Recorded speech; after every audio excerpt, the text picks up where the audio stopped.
Assalamualaikum warahmatullahi wabarakatuh. Sahabatku para petani sawit, apa kabar? Semoga kalian selalu dalam keadaan sehat walafiat, amin. Nah teman-teman, pada video kali ini saya akan sharing tentang sesuatu yang mengenai hal-hal yang sangat lumayan penting bagi kita-kita yang ingin berkebun kelapa sawit, yang ingin mendapatkan hasil dari kebun kelapa sawit, yang katanya berkebun kelapa sawit ini bisa mendongkrak dari ekonomi atau kesejahteraan keluarga kita. Jadi banyak sekali orang-orang yang berbondong-bondong beralih dari karet dan mengganti kebunnya dengan kelapa sawit.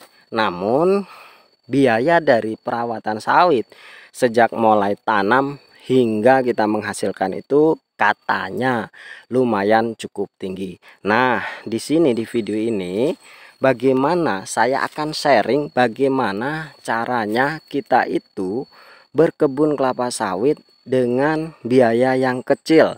Bagaimana triknya? Bukan dengan biaya yang kecil, tapi bagaimana caranya kita yang hanya memiliki modal kecil bisa berkebun kelapa sawit dan menghasilkan hasil produktivitas kebun kita yang lumayan cukup memuaskan seperti yang bisa kalian lihat di kebun saya ini.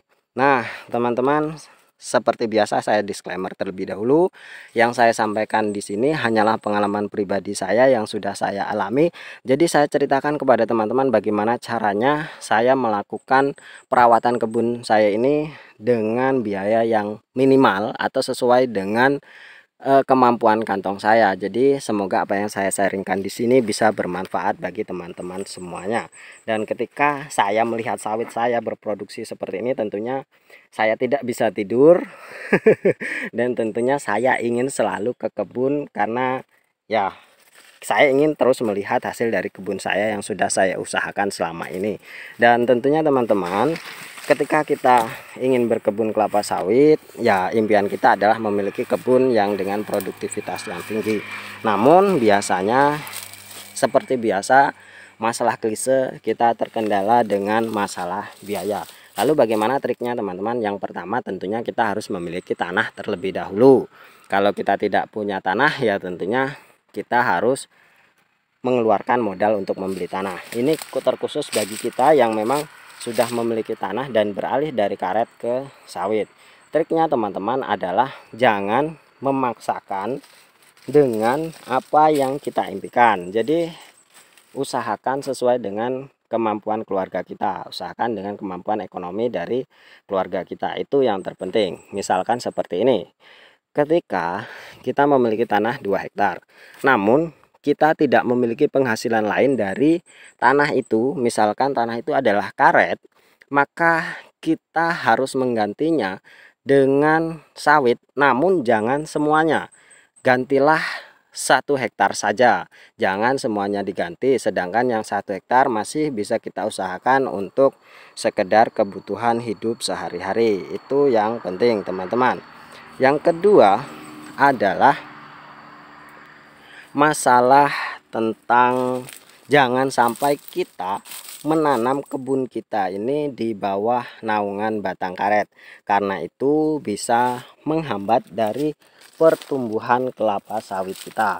Nah itu sangat penting teman-teman, jangan sampai kita memaksakan hal-hal seperti itu hanya karena kita ingin mengirit biaya dan kita ingin menikmati hasil karetnya terlebih dahulu, terus kita berupaya untuk menanamnya di bawah pohon karet, karena itu akan sangat merugikan bagi kita teman-teman. Kalian bisa lihat di video saya yang lainnya bagaimana contoh orang-orang yang menanam di bawah karet itu dalam harusnya sudah berproduksi itu tidak berkembang sama sekali, bukan hanya kerdil tapi memang benar-benar tidak berkembang, dan tentunya itu akan sangat merugikan bagi kita.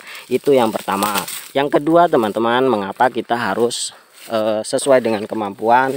Yang kedua adalah penggunaan benih yang baik dan benar. Jangan hanya kita ingin menghemat biaya dalam pembelian benih terus kita serta-merta menyepelekan masalah benih. Jadi kita hanya menggunakan benih yang hasil dari cabutan atau benih yang memang kita beli murah tanpa tahu asal usulnya. Karena begini teman-teman, benih yang kita ambil dari cabutan atau benih yang memang kita tidak tahu asal usulnya jelas, itu potensi kegagalannya itu cukup besar. Misalkan kita ambil di kebun-kebun orang lain, kita tidak tahu indukannya seperti apa. Oke lah, kita mengetahui indukannya, kita ambil pas di bawahnya. Namun kita tidak tahu proses penyerbukannya itu seperti apa. Apakah diserbukan oleh indukan yang bagus atau diserbukan oleh indukan yang tidak bagus. Itu yang pertama. Yang selanjutnya adalah kita tidak bisa memilih bagian bagian benih mana yang memang bagus untuk ditanam. Apakah bagian dari pangkal tandan atau dari ujung tandan, kita juga tidak tahu, apalagi kalau kita sudah mencabut yang sudah hidup. Dan tentunya itu akan sangat merugikan bagi kita ketika kita sudah memiliki biaya yang cukup tipis, tapi nanti hasilnya dari sawit kita ini tidak berbuah secara maksimal. Tentu itu akan sangat merugikan. Jadi lebih baik kita membeli benih yang memang benar-benar bagus meskipun kuantitasnya masih sedikit. Misalkan kita hanya mampu membeli benih itu 100 batang, ya beli dulu 100 batang, kita tanam dulu 100 batang. Jangan kita paksakan untuk menanam hingga 200 atau 300 batang. Kita tanam seadanya dulu, semampu dengan kita. Kalau memang kita punya waktu cukup, kita semai sendiri untuk menghemat biaya. Itu teman-teman. Kemudian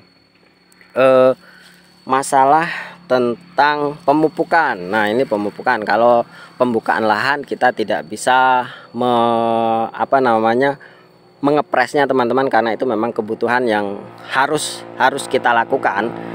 Kalau memang kita bisa melakukannya sendiri dalam melakukan pembukaan lahan, ya kita lakukan sendiri untuk menghemat biaya. Tapi kalau memang tidak bisa, memang kita harus memerlukan bantuan orang lain. Itu.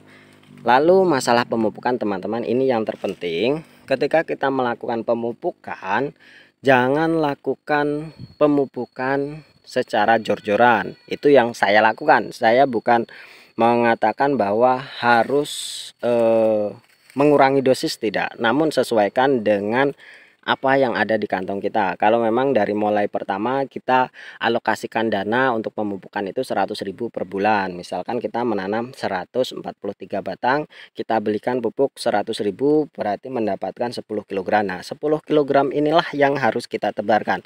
Intinya teman-teman, pemupukan yang sering saya ceritakan dalam video saya melakukan pemupukan meskipun tidak sesuai dosis yang dianjurkan, namun saya wajib melakukan pemupukan itu secara rutin. Jadi rotasinya itu saya lakukan dalam 1 bulan sekali. Jadi memang saya alokasikan dananya ini 100.000 untuk pemupukan hingga 1 tahun. Jadi dalam 1 tahun itu 10 kg terus. Urea 10 kg, TSP 10 kg. Mungkin ada fluktuatifnya sedikit, tidak terlalu banyak. Dan ketika kita memiliki rezeki, ya kita tambahkan volume atau dosisnya. Seperti itu teman-teman. Jadi jangan dipaksakan harus memenuhi dosis, harus sekian, tidak. Namun jangan juga ditinggalkan tidak memupuk sama sekali. Intinya adalah rutin memupuk teman-teman meskipun dosisnya sedikit. Itu yang sering saya lakukan. Nah, hingga akhirnya nanti 2 tahun, 3 tahun kita sudah terbiasa dalam perawatan.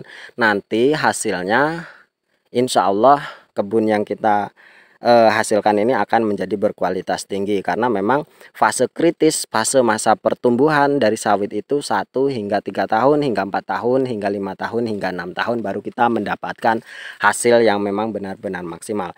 Jadi usahakan selalu rutin melakukan pemupukan. Kemudian lakukan pembersihan gulma kalau memang bisa kita lakukan sendiri. Seperti tadi, kalau memang kebun kita hanya sedikit, kita bisa melakukannya sendiri. Tapi kalau kebun kita banyak, ya tentu tenaga kita tidak akan memadai untuk melakukan pembersihannya sendiri. Jadi menurut saya lebih baik kita menanamnya bertahap. Setelah 3 tahun baru dibuka kembali kebun yang lama, karena kebun yang sudah kita tanam dengan sawit itu sudah mulai menghasilkan dan menggantikan pohon karet yang tadinya kita sadap. Kalau kita memang benar-benar ingin full pindah ke sawit. Kalau kalian ingin tetap sebelah karet sebelah sawit, tentunya yaitu adalah keputusan dari kalian sendiri. Mungkin hanya ini teman-teman. Terima kasih atas atensinya, terima kasih atas subscribe-nya. Wassalamualaikum warahmatullahi wabarakatuh.